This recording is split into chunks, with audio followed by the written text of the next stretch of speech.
welcome to the video. Today I will be showing the process for a watercolor and ink piece. I'm still fairly new to making art and am far from an expert, but I just wanted to share some of my process and techniques. I still have a lot of things to learn about painting and, as I'm now realizing, a lot to learn about editing YouTube videos, but figuring it out.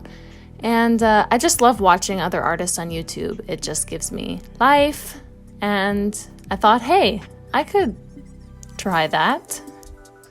So if you recall back to like 45 seconds ago, I always do my sketch in Procreate and then print it out and trace it onto watercolor paper, just using a light box. I love sketching in Procreate because digital art is really where I first started out, and I just find it a lot easier to come up with ideas when I don't have to worry about making mistakes or having perfect proportions.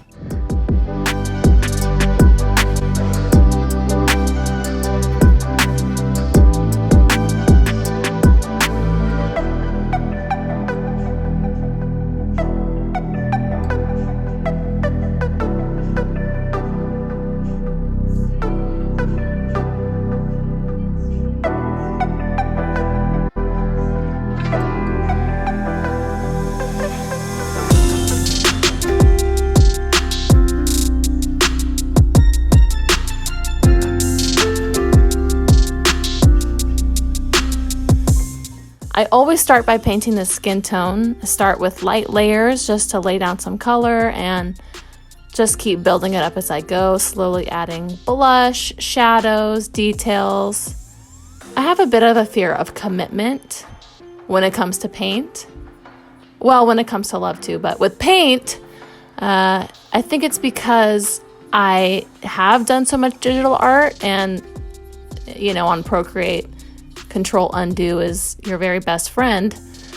But anyway, because of this, I really struggle with pushing the values in my paintings. The darks are never dark enough and there's not enough contrast. So I guess that's something that I definitely want to improve on moving forward.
Once I started painting this piece, it was really giving me like a doll or mannequin kind of vibe, I think because of her expression, or I guess her lack of expression, and the proportion of her neck because it was just kind of long.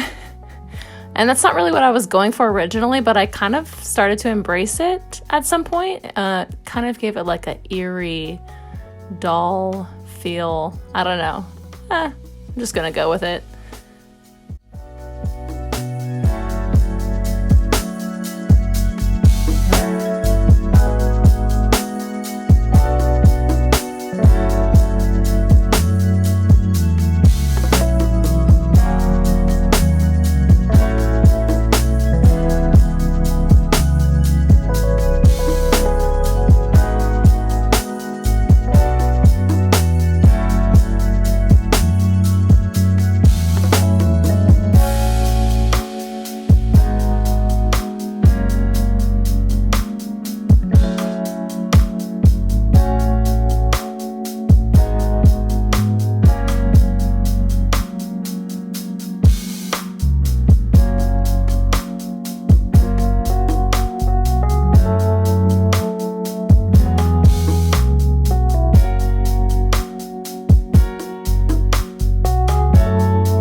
So I knew all along I wanted to put these big moths, but I still felt like the piece was missing something. So halfway through the process, I just hopped on trusty old Pinterest for some inspiration, and I think I just searched like 70s aesthetic or something and found a little illustration that inspired me to add some kind of simple graphic little flowers. I am a sucker for a yellow background. Yeah. I don't know why, but especially this yellow ochre. Ooh, chef's kiss on that. I almost wish I went in with a couple more layers of it just to make it really pop. But fear of commitment.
I don't remember what inspired me to make the hair floating upwards the way I did, but I really like how it turned out. I think it gave the piece like an aspect of movement and made it a little bit more dynamic.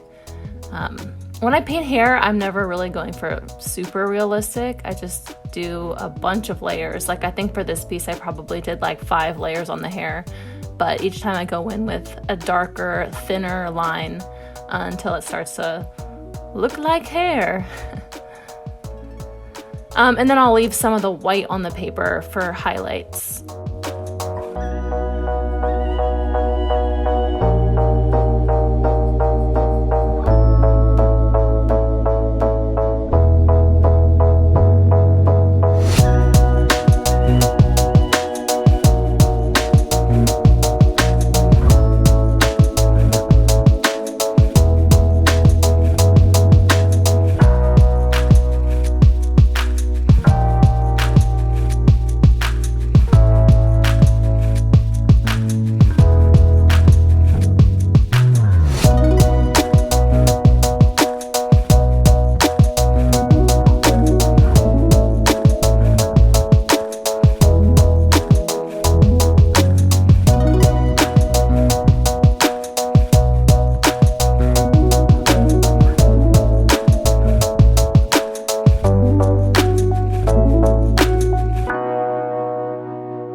then, of course, adding the little baby hairs because they're so cute.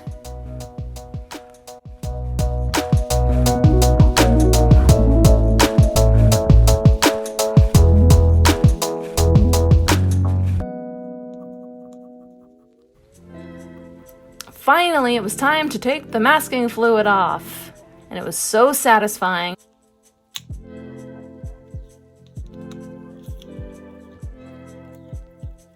Until, yeesh, I ripped it. I was in denial, trying to push the paper back down.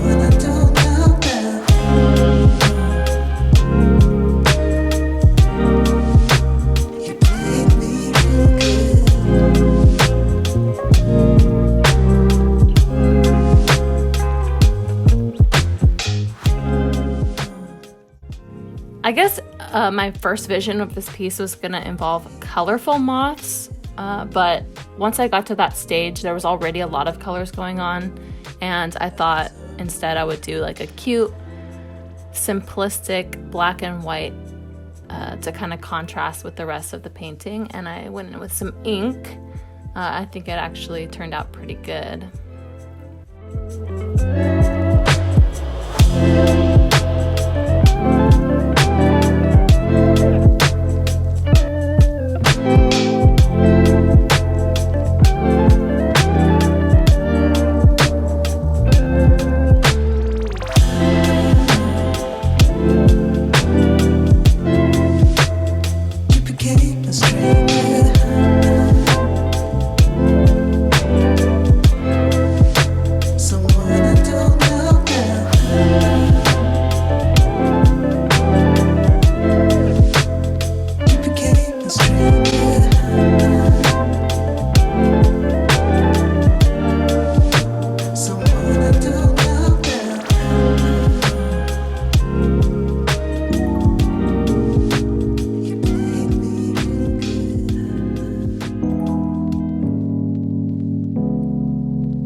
Well, that's a wrap for today. Thank you so much for watching. I'll be back with another video next week. Same time next week, people. Goodbye!